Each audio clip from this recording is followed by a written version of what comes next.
He thought it was a wounded animal, a deer maybe, driven down from the high country by the storm. Bo Callahan had seen it before. Nature was cruel, but sometimes in its final moments, a creature would seek out the faintest sign of warmth, of shelter, crawling toward the light of a cabin it could never hope to enter. He'd been checking his trap lines, the snow already knee-deep and coming down so thick it felt like the world was disappearing. His old hound Rex whined at his heels, refusing to stray more than a few feet. Rex knew. The dog always knew when the sky was about to open up and try to swallow the mountains whole. As Bo got closer, fighting through the driving wind, the dark shape against his cabin door resolved itself. It wasn't a deer. His heart, a thing he'd thought had turned to stone 15 years ago, gave a hard, painful jolt. It was a woman, collapsed in the snow, a dusting of white already gathering on her dark hair, like a premature shroud. She was dressed in fine traveling clothes, the kind of attire that had no business being within 100 miles of this place, let alone at his doorstep during the worst blizzard in 20 years. He fell to his knees beside her, his own breath puffing in the frigid air. Her lips were blue. Her skin was the color of ice. He pressed his ear to her mouth, desperate for the one sign that mattered. A breath. Faint, shallow, but it was there. He didn't waste a second wondering how she got here or why. Questions were a luxury for men who weren't holding death in their arms. He scooped her up. She was lighter than a sack of flour, a fragile thing that seemed like it might break in his grip. Her head lulled against his shoulder, and for a split second, he saw her face. Even with the exhaustion and the cold, she was beautiful. Not mountain beautiful, with strength etched by sun and wind, but a different kind. Refined. The kind of beauty that belonged in ballrooms, surrounded by crystal and candlelight. What in God's name was a woman like that doing on his mountain? He kicked the cabin door open and carried her into the heat. As he laid her on his cot, Rex sniffing at her curiously, Bo Callahan had no idea that by saving this stranger, he wasn't just cheating the storm. He was inviting a different kind of storm into his life, one that would tear down every wall he'd spent 15 years building, and one that might just get them both killed. He worked with a grim efficiency born of long, hard years. Her expensive leather boots were soaked through and already freezing solid. He cut them away with his skinning knife. Her feet were pale, almost translucent, but not yet blackened by the frost. Good. He could save her toes. Her dress was a fine, dark wool, but it was wet and clinging to her like a second skin, leaching the last of her warmth. Propriety be damned. A man didn't worry about a lady's modesty when hypothermia was knocking at the door. He averted his eyes as best he could, his rough hands working the buttons with surprising gentleness, and got her out of the cold, wet clothes. He wrapped her in his warmest wool blankets, piling them on until she was just a mound in the center of his bed. Then he stoked the fire, adding log after log until the small cabin grew thick with heat, the stones of the hearth radiating a fierce, life-giving warmth. He heated water not too hot and began the slow, painstaking process of warming her hands and feet, rubbing them gently, coaxing the life back into them. She moaned softly as sensation returned, a low, pained sound that pulled at something deep in his chest, a part of him he'd buried long ago with his wife and sons. For 3 days, the storm howled outside, a white fury that erased the world. And for 3 days, the woman drifted in a storm of her own, lost in fever and delirium.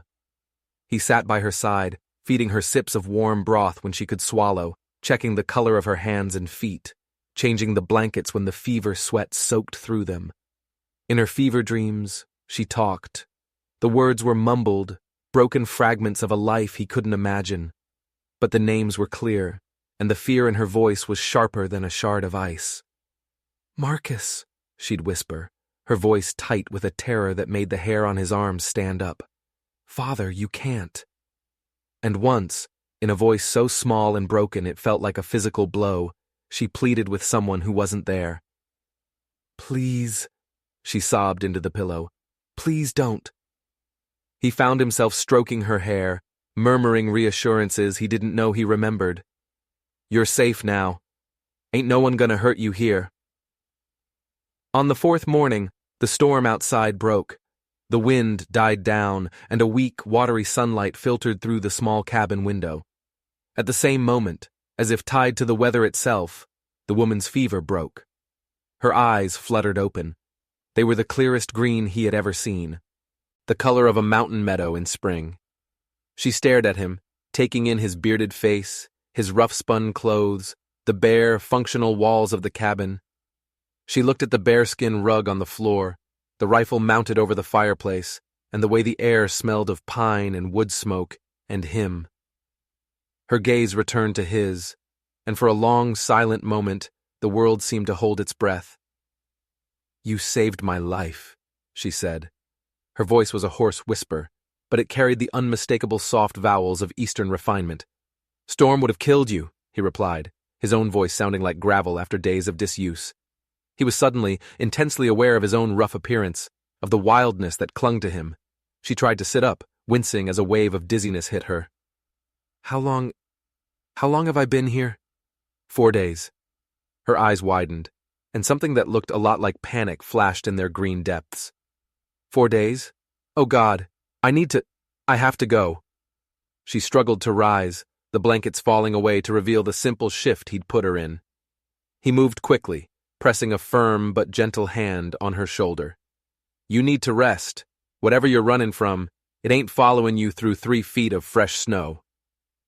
The look she gave him then was so full of raw, desperate gratitude, it almost knocked him off his feet.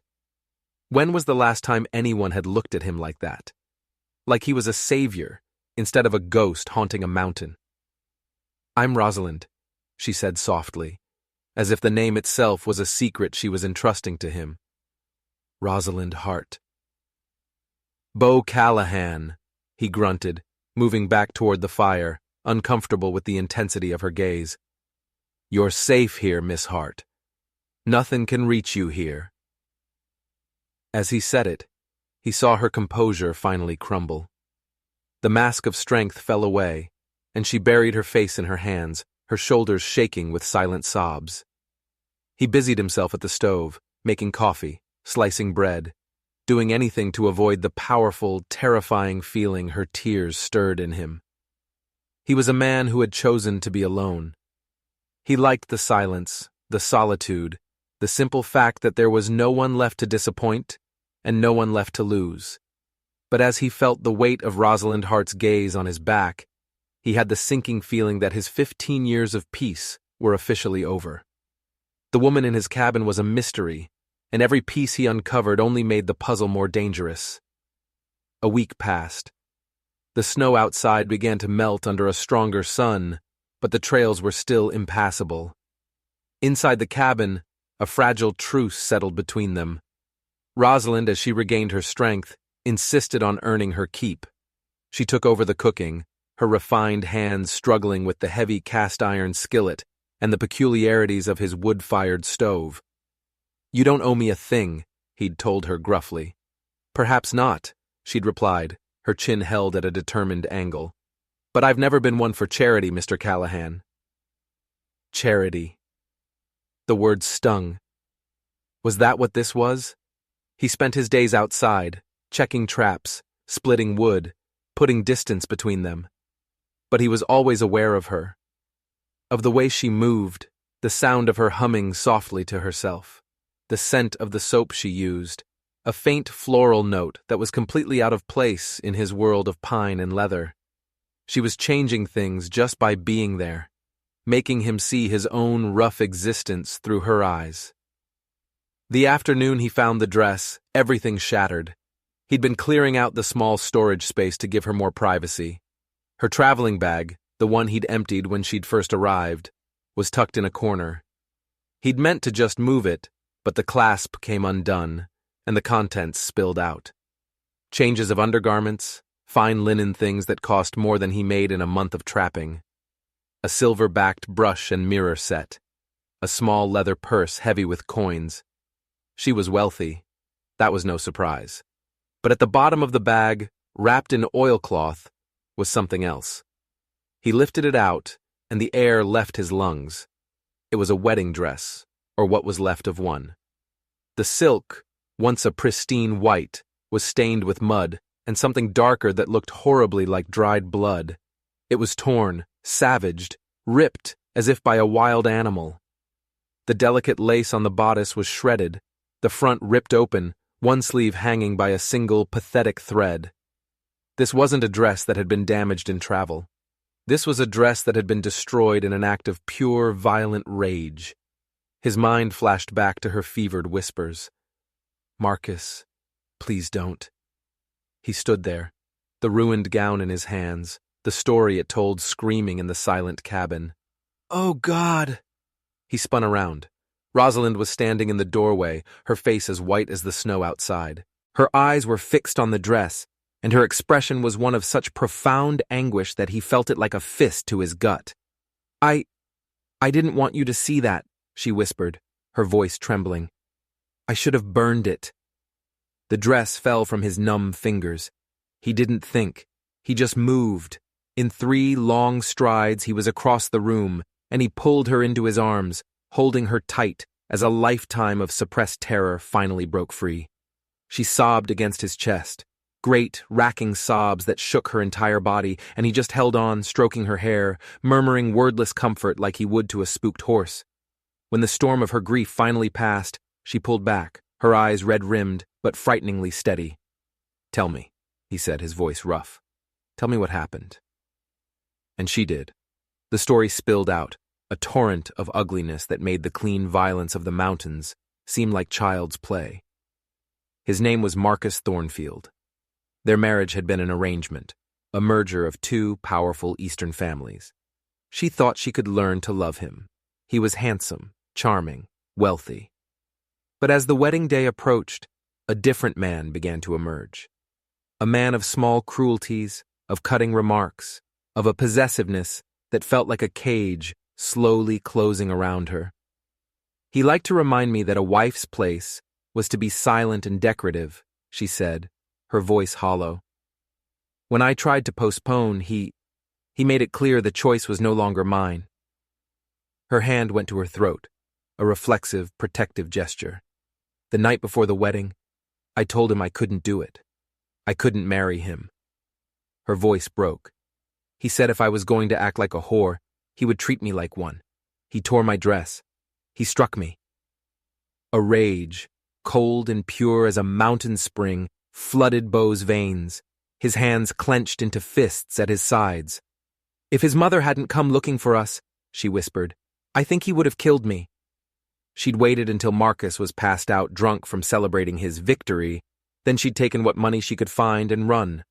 For 2 weeks, she'd traveled west, staying off main roads, paying her way, heading for the one place she'd heard a person could truly disappear: the mountains.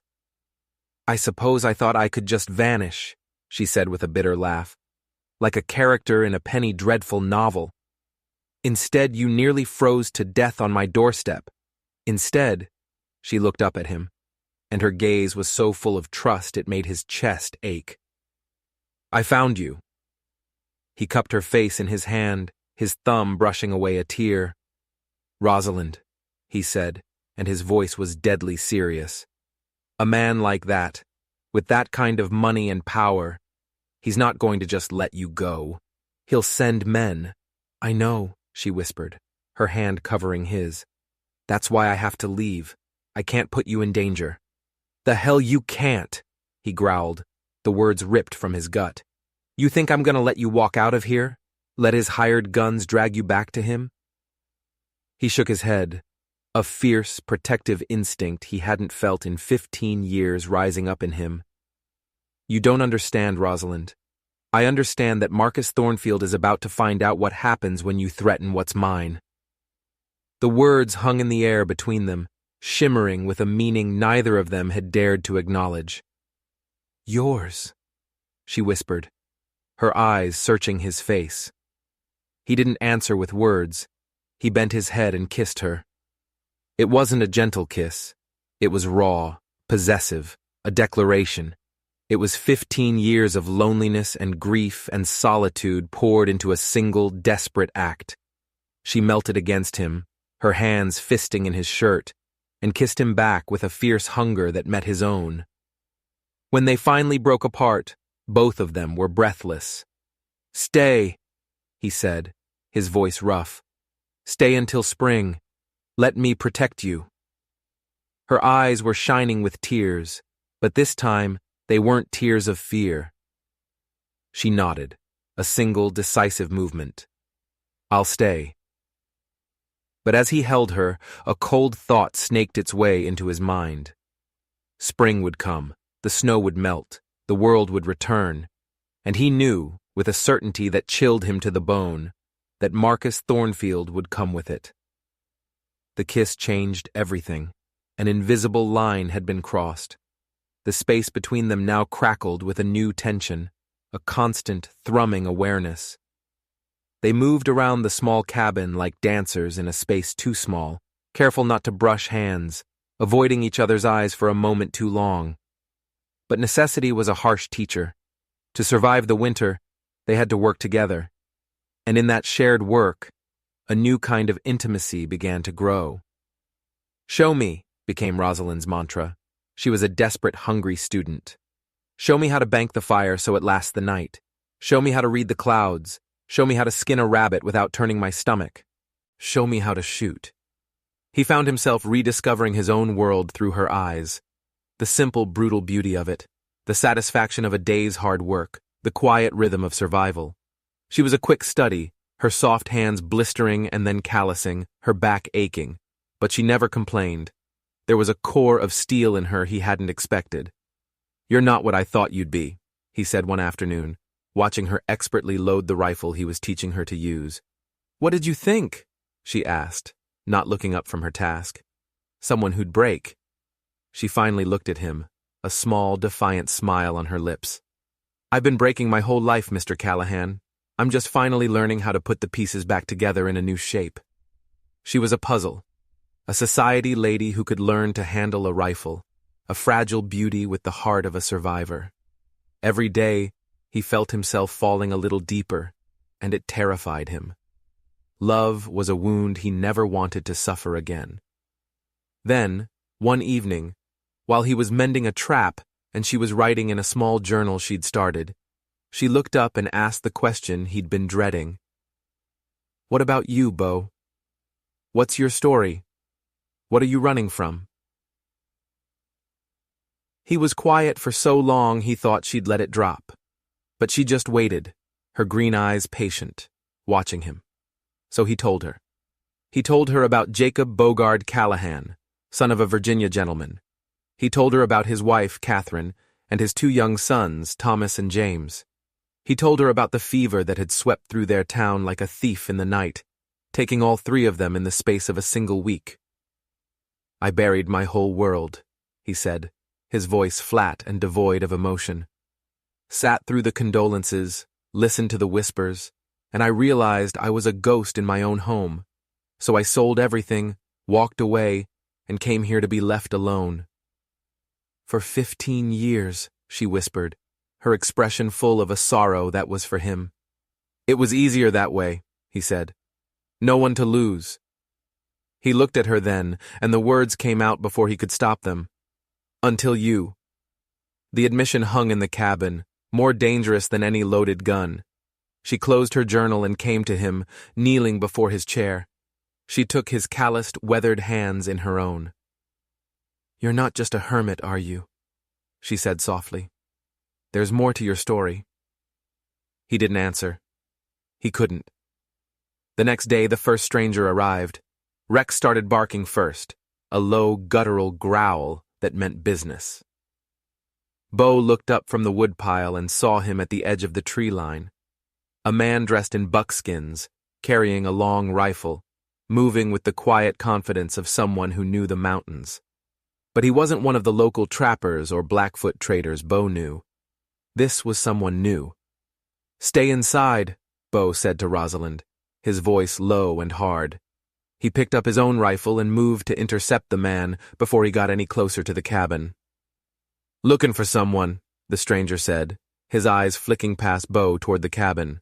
"Heard a man named Callahan lived up this way." "You found him," Bo said, keeping his rifle held casually at his side. What do you want? Just passing along a message. The stranger's eyes were cold, like chips of flint. From a fella named Thornfield. He says he's coming for his property, and he pays well for information. The threat was clear. This wasn't one of Thornfield's city-bred thugs. This was a tracker, a professional. You can tell you're Mr. Thornfield, Bo said, his voice dropping to a near whisper, that there's nothing for him up here but a grave. The tracker smiled, a nasty, humorless twisting of his lips. That's what I figured you'd say. He moved fast, incredibly fast. The rifle came up, but Bo was faster. He'd been expecting it. He dropped, rolling, his own rifle coming to his shoulder. The tracker's shot splintered the wood of the chopping block where Bo's head had been a second before. Bo's shot did not miss. The tracker crumpled to the snow, a look of surprise on his face. Bo was on him in a second, kicking the rifle away, checking for a pulse. There was none. He stood over the body, breathing hard, the silence of the mountains rushing back in. He had just killed a man to protect her. The line he'd drawn for himself 15 years ago had just been washed away in blood. Rosalind came running from the cabin, her face pale with fear. Bo, are you all right? I'm fine, he said, his voice grim. He knelt and began searching the dead man's pockets. He had to know how much Thornfield knew. He found a leather pouch with a few gold coins. He found a map, crudely drawn, with his cabin clearly marked. And then he found the poster. It was a wanted poster, printed on cheap paper, the ink slightly smeared. But the drawing was unmistakably him, from years ago, and the name made his blood run cold. Wanted Jacob Bo Callahan, for questioning in the death of a man in St. Louis, for assault on a federal officer, for escaping custody. Rosalind stared at it over his shoulder, her hand flying to her mouth. Bo, what is this? He looked from the dead man in the snow to the fear in her eyes, and he knew, with a terrible, sinking finality, that the past he'd tried to bury had just been dug up. And it wasn't just her life that was in danger anymore. It was his, too. It means, he said, his voice a low growl, that we're in a hell of a lot more trouble than you thought. The dead tracker was a ghost from a life Bo had tried to forget. St. Louis? Rosalind's voice was barely a whisper as they stood inside the cabin, the heavy wooden door bolted shut. The body lay outside, a grim sentinel in the snow. You killed a man? Bo ran a hand over his face, the weariness of 15 years settling on him like a shroud. He was a card cheat and a bully. He pulled a knife on a kid who'd caught him. I stepped in. Things got ugly. He didn't get back up. And the federal officer? He was on the take. Tried to arrest me to cover for a local crime boss. I persuaded him not to. He looked at his own hands, calloused and scarred from years of mountain life. They were hands that knew violence. I wasn't in my right mind back then. After Catherine and the boys, I was a ghost, a walking, breathing vessel of rage. I picked fights. I drank. I was looking for a way to die without having to pull the trigger myself. The silence in the cabin was heavy, thick with the weight of his confession. He hadn't just come to the mountains to grieve. He'd come to hide. So Thornfield didn't just find me, Rosalind said, the pieces clicking into place with horrifying clarity. He found you. He's not just hunting me with hired guns. He's using the law to hunt you. It was a brilliant, cruel strategy. By digging up Bo's past, Marcus Thornfield had turned their sanctuary into a trap. Any lawman who came looking for the fugitive Rosalind Hart might just stumble upon the wanted man, Jacob Callahan. They were tied together now, their fates entwined in a knot of violence and old sins. We have to go, she said, her voice urgent. Now, before more of them come. Go where? He countered, his voice harsh. In this snow, with every bounty hunter from here to the Mississippi probably carrying a copy of that poster? We wouldn't make it 5 miles. He paced the small space like a caged wolf. No, our only advantage is this mountain. I know every trail, every cave, every rock. They don't. We make our stand here. A stand? Bo, you just killed a man. When they find his body, They'll know we won't be taken easily, he finished, his jaw set. He stopped pacing and looked at her, his eyes blazing with a fierce, protective light. This is my home. You are under my protection. I will not run from a pampered city boy and his hired thugs. That was when he made a decision that would change their relationship forever. There's something you need to learn, he said, his tone shifting. He crossed to the old army trunk at the foot of his bed. He'd told her it held his past, and now he was about to prove it. He lifted the heavy lid and pulled out a worn leather gun belt, a sleek, well-oiled rifle she'd never seen before, and a small wooden box. My father's hunting rifle is for game, he said, gesturing to the weapon over the fireplace. This one is for men. He opened the box. Inside, nestled on a bed of velvet, was a tarnished silver badge. U.S. Marshal. Rosalind stared at it, speechless. Before St. Louis, he explained, his voice low. After I lost my family, but before I lost my mind completely, I thought I could find some kind of purpose in the law, a way to channel the anger. What happened? She whispered. The law has rules. It has lines you can't cross. I was never very good with lines. He picked up the badge, its weight familiar in his hand. I was good at hunting men. Too good. My methods. They weren't always by the book. After the incident in St. Louis, it was either hang or disappear. I chose this. He looked at her. The truth of his violent, complicated past laid bare between them. He wasn't just a grieving hermit. He was a disgraced lawman, a wanted man, a killer. I need you to be able to protect yourself, he said, handing her the rifle from the trunk. It was lighter than the other one, more balanced. Because when they come, they won't be coming to talk. For the next 2 days, the mountain became their training ground. The air echoed with the crack of rifle fire. Bo was a relentless teacher. He showed her how to load, aim, and fire until her shoulder ached and her ears rang. He taught her to move silently through the trees, to use cover, to think like a hunter. And in the intensity of their training, something shifted. The space between them, once filled with unspoken longing, now held a new grim intimacy. His hands correcting her stance, his body pressed against hers to steady her aim, his voice a low murmur in her ear. They were no longer a man and a woman falling in love. They were partners preparing for war. On the 3rd day they came, 3 riders picking their way up the trail. They were better dressed than the tracker, their confidence born of numbers. Bo's plan was simple. Let me do the talking, you stay inside out of sight, but keep that rifle ready. He met them in the clearing, his own rifle held loosely in his hands. Rosalind watched through a crack in the shutters, her heart hammering against her ribs. We're looking for a woman, the lead rider said, his eyes scanning the cabin. Rosalind Hart. Her family's worried. Haven't seen anyone, Bo said, his voice flat. Don't get many visitors. That's funny, the man sneered, because we tracked her right to this mountain, and Mr. Thornfield is a very generous man. I told your last messenger, Bo's voice was dangerously quiet. There's nothing for him here. The man's eyes narrowed. Last messenger? He won't be reporting back. The air went taut. The leader's hand drifted toward the pistol at his hip. You just made a big mistake, old man. No, Bo said, and his rifle was at his shoulder so fast it was a blur. You did. The next few seconds were a symphony of chaos and violence. Gunshots exploded in the quiet air. One of the riders screamed and clutched his shoulder, falling from his horse.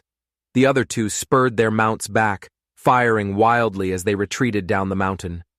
Bo stood his ground, firing once more, the shot kicking up snow near the fleeing horse's hooves, a warning. Then, silence. He walked calmly to the man lying wounded in the snow. The man stared up at him, his face a mask of pain and fear. Bo didn't offer comfort. He knelt and ripped open the man's coat. He was looking for something. He pulled out a thick leather portfolio. His face went grim as he flipped it open. Rosalind, he called, his voice strained. You'd better come see this." She ran out, her eyes fixed on the wounded man groaning on the ground. But Bo wasn't looking at him. He was looking at the papers in his hand. He held one out to her. It was another wanted poster. This one was official, professionally printed, with an artist's sketch of her face. And the charges were a grotesque fantasy. Theft, assault with intent to kill, armed robbery, $5,000 reward, dead or alive. "He's not just hunting you," Bo said, his voice shaking with rage. "He's turned you into a monster. He's made it legal for any man with a gun to kill you on sight." But that wasn't the worst of it. He handed her a second document. It bore official seals, granting Marcus Thornfield the temporary authority of a special territorial marshal, giving him the legal power to hunt her across state lines. He had bought the law, and the third paper made her stomach drop. It was a fresh, official warrant for the arrest of one Jacob Bo Callahan.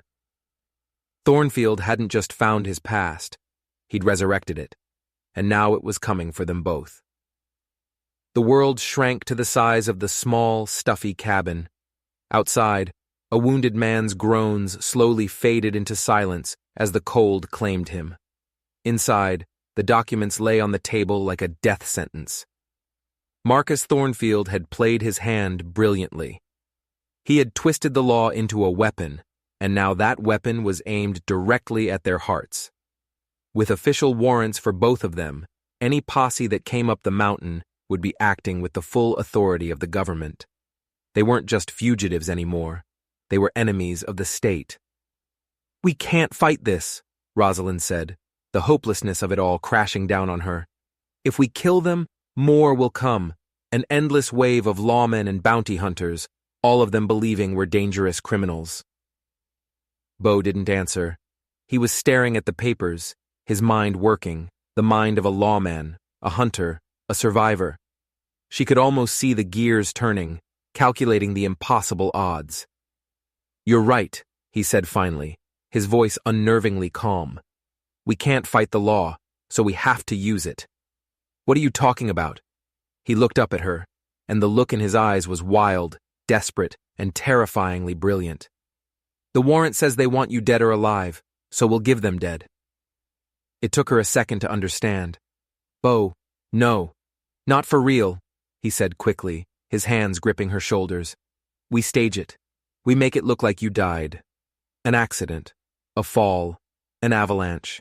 Something that would leave no doubt, but also no body to examine too closely." The sheer audacity of it was breathtaking. Could that even work? "It's worked before," he said grimly, and she knew he was thinking of his old life as a marshal, of the things he'd done that weren't in the book. "We create a new identity for you. Sarah, maybe. We get you far away from here. Oregon, California. Somewhere you can start over, where no one has ever heard the name Rosalind Hart." But there was a hole in his plan, a hole the size of him.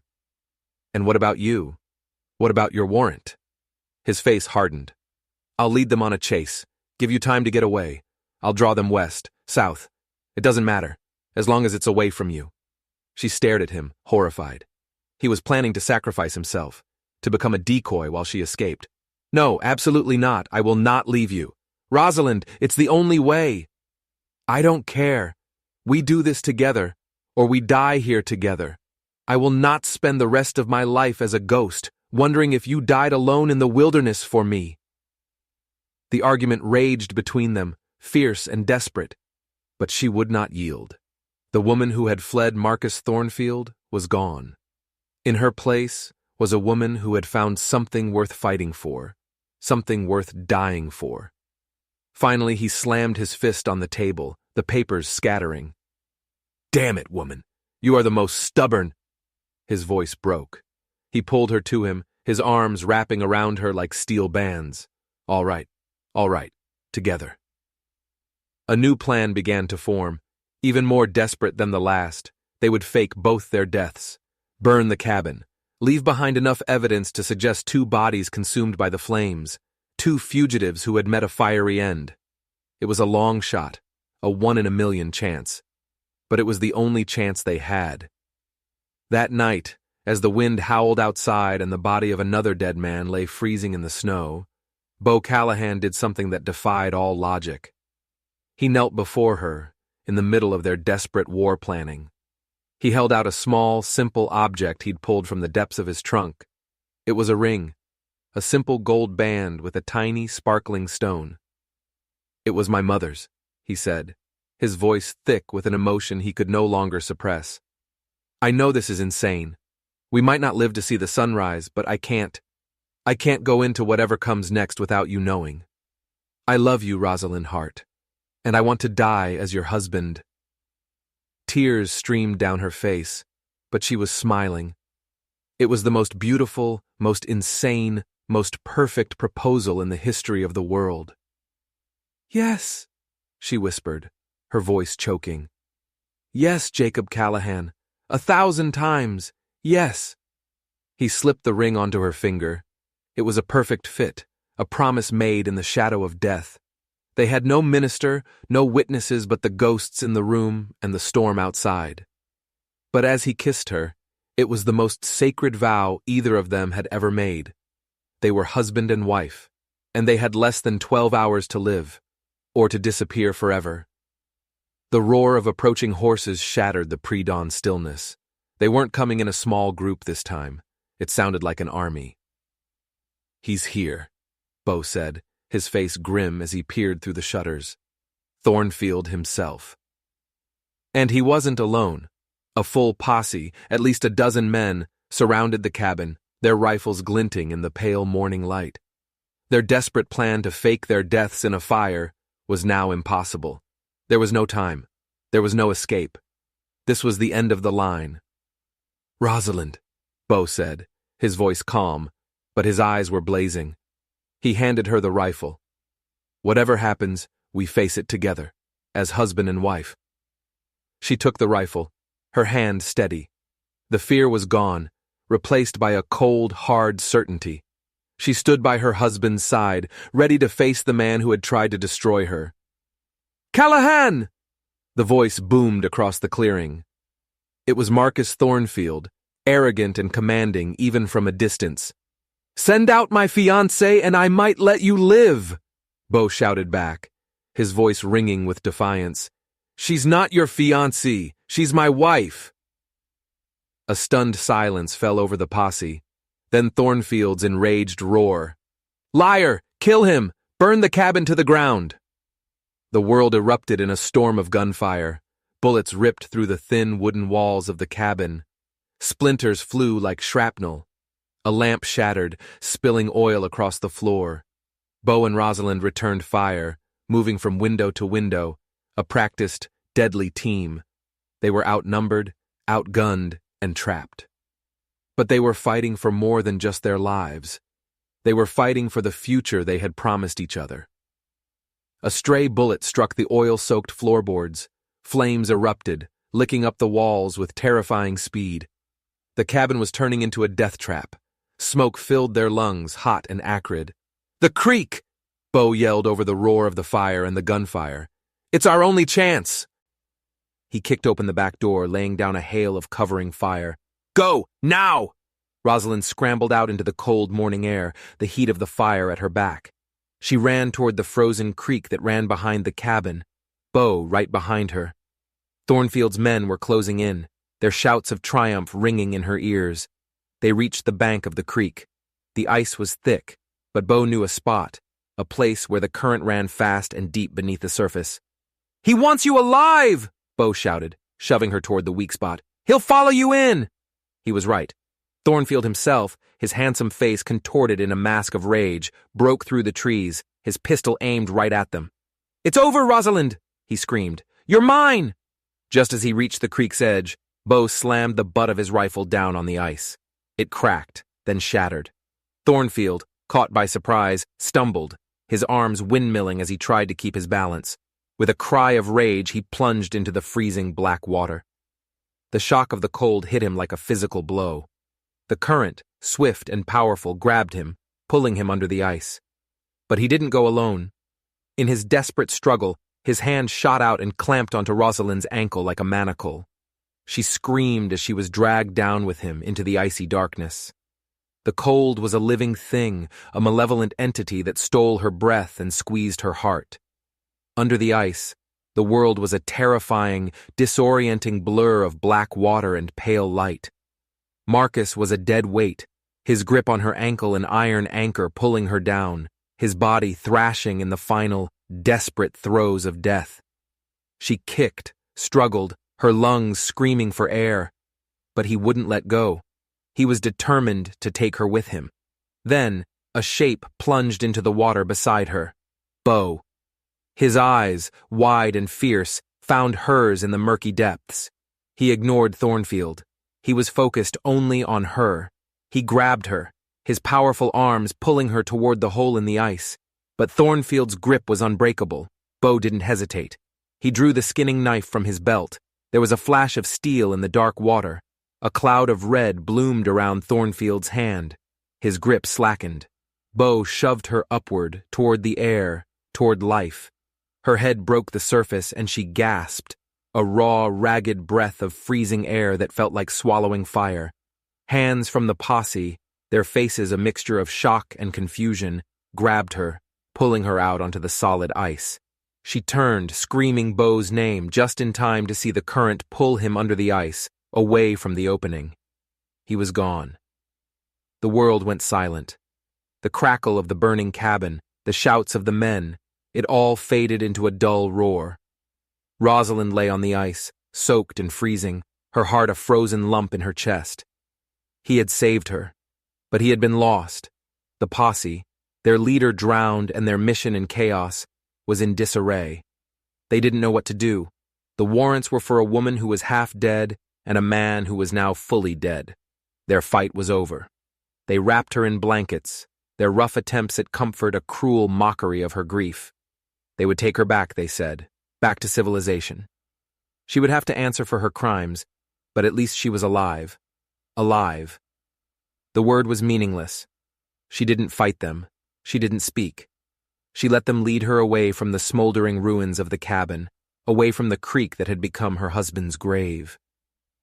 They rode for 2 days, a slow, somber procession.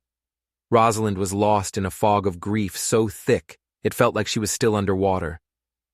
On the second night, they made camp in a small wooded valley. The men were quiet, subdued. The thrill of the chase was gone, replaced by the grim reality of their bloody work. Rosalind lay by the fire, wrapped in blankets, staring into the flames, seeing Bo's face in the dancing light. A twig snapped in the darkness beyond the firelight. The men grabbed for their rifles, startled. "Who's there?"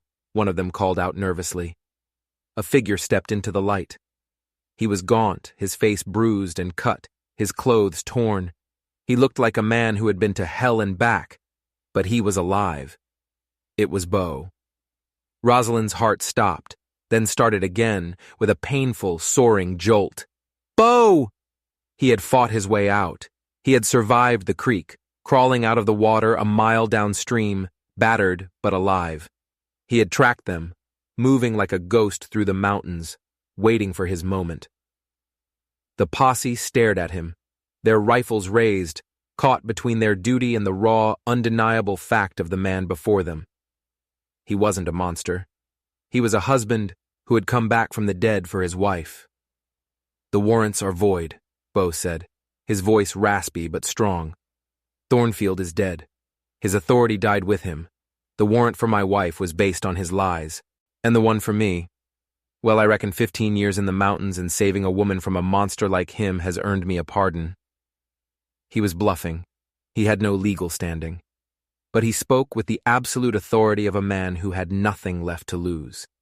He walked past the armed men, who stood frozen, unable to act. He walked directly to Rosalind. He knelt before her and took her hands. "I told you I'd come for you," he whispered. "I'll always come for you." In that moment, in the middle of a stunned and silent posse, something shifted.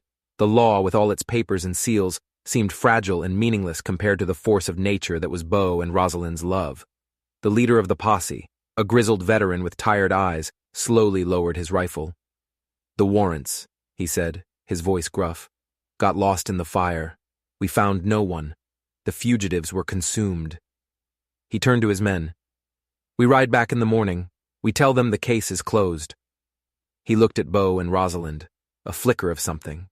Respect, admiration, in his eyes. What you two do now, he said, is your own business. Just make sure you disappear, for good. And just like that, they were free. 6 months later, a woman who called herself Sarah Callahan stood on the porch of a new cabin, this one in the lush green hills of the Oregon Territory. She watched her husband, Bo, guide a team of oxen, carving furrows into the rich soil of their own land. The past was a ghost, a half-remembered nightmare. Jacob and Rosalind were dead, lost in a cabin fire in the Montana wilderness. In their place were Bo and Sarah, a simple homesteading couple with a future stretching before them, like the endless Oregon sky.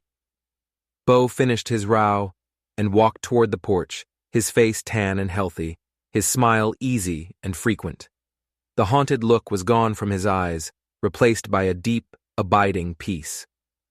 He came up the steps and wrapped her in his arms, his hand resting gently on the gentle swell of her belly. "How's our little survivor today?" he asked, his lips brushing her hair. "Strong," she said, leaning into his warmth, "just like their father." They were building a new life, board by board, day by day.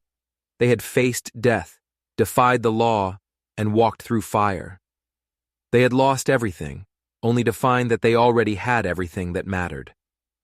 As the sun began to set, painting the sky in shades of orange and purple, they stood on their porch, watching the world they were building together. "No regrets?" he asked softly. She turned and looked into the eyes of the man who was her husband, her partner, her home.